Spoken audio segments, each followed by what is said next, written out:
Hello, everybody. We've got a very important video for you here regarding some regulation down under in the land down under. So let's go over to it right now and see what we're talking about here. So this is from asic.gov.au.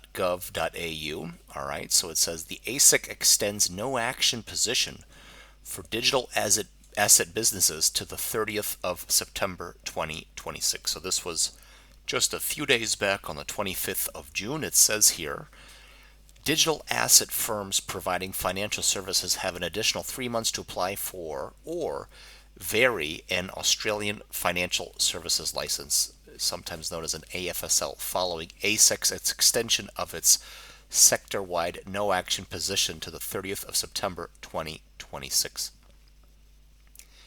ASIC is also expanding the scope of its no action position to include digital asset businesses operating under or entering into authorized representative arrangements with an AFSL holder and operating under or entering into intermediate authorization arrangements with an AFSL license holder.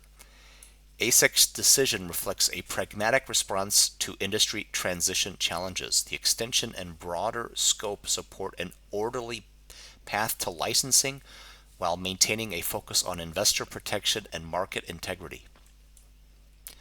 The 30th September 2026 deadline extension also applies to firms needing an Australian market license or clearing and settlement CS facility license, which includes requirements to notify ASIC in writing of their intention to apply and holding a pre-meeting with ASIC.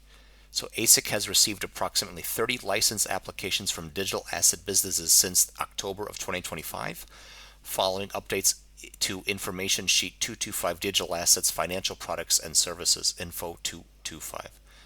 So they have ASIC's updated class no action letter for digital asset businesses here, outlines the full scope and conditions of its extended no action position. So digital asset businesses transitioning to new licensing regime can contact ASIC at fintech@asic.gov.au. So it says download here. You can click ASIC class no action letter for digital asset businesses. Now, here's the background. So ASIC updated Info 225 in October of 2025 to clarify how existing laws apply to digital assets and related products, strengthening investor protections and providing firms with greater certainty to operate and innovate. So ASIC's position that the financial product definitions in the current law are broad and technology neutral was recently confirmed in the High Court. So we covered that on an article, on a video just a few days back. So ASIC recognized that firms would need time to consider the updated guidance and transition to licensing and implemented a sector-wide no-action position initially until the 30th of June with the release of consultation paper 381 updates to Info 225. Digital Assets, Financial Products and Services, CP381. So updated Info 225 is aligned to and supports the government's broader work on the Digital Asset Framework DAF reform CA6 18-month roadmap for the implementation of digital assets law reform. Info 225 complements the reforms by clarifying what is a financial product and service under the current law. So ASIC is Australia's corporate markets and financial services regulator. So in conclusion, in summary from this sort of newsroom press release, it's simply saying that there is a path forward for people who still want to apply. Okay, so there's no action going to be taken for the next few months. And as you can see here, ASIC is expanding the scope of its no action position to include digital asset businesses that are operating under or entering into unauthorized representative arrangements with an AFSL license holder and operating under or entering into intermediary authorization arrangements with an AFS license holder. Okay, now it's also noted a little bit further down the article that since October of 2025, there have been about 30 applications. Okay, they received approximately 30 license applications, but perhaps more on the way. So for those of us who have been monitoring the licensing and regulation down down there, then it's good to know what is going on. So this is why I just wanted to share this bit of news with you all, and let you know that we will be covering everything taking place in some of the biggest markets, including this market, when it comes to government regulation very closely, because this is something that affects all of us in the industry. So it's good to see what they are doing down under.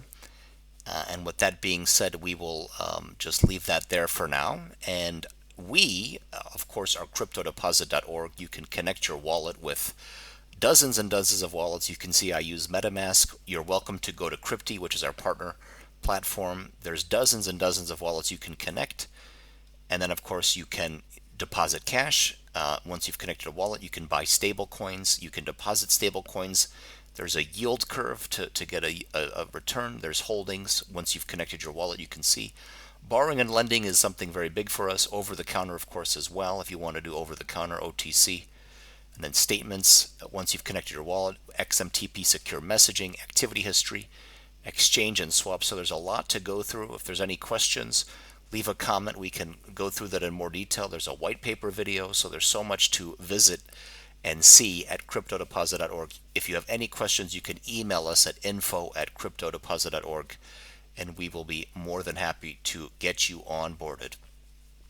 So with that being said, wishing everybody a wonderful day, wonderful evening or afternoon, wherever you all may be, and looking forward to seeing you again on another set of videos coming up very soon. As more news breaks and more pertinent information comes out, we will be covering anything that catches our attention and deserves a little bit more deeper dive through one of our videos here on the channel. So thank you to everybody, and wishing you all a good day, and see you on the next videos, hopefully coming up tomorrow. Goodbye, everybody.